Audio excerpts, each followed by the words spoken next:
If you're using an AirPod model that doesn't have a setup button, like the AirPods Pro 2nd Gen or AirPods 4th Gen, you can still reset them easily. In this video, I'll guide you through the reset process step by step. So if you have one of those models and want to reset them, just follow along and you'll have it done in no time. First of all, put both earpods in the charging case and close the lid. Wait for about 30 seconds, then open the lid. In the meantime, you can forget the AirPods from your devices. It's optional but also helpful for a fresh start.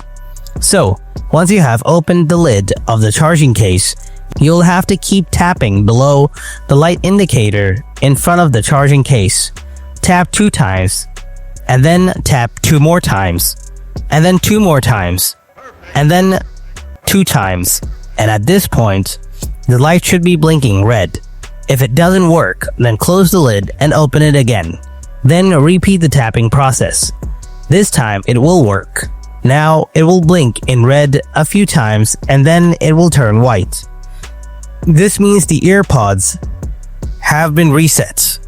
Now you can pair them again with any device. So guys, that's how you reset your AirPods without a button. I hope this video helped you out. Be sure to give this video a like and subscribe to my channel for more solutions just like this. Thanks a lot for watching.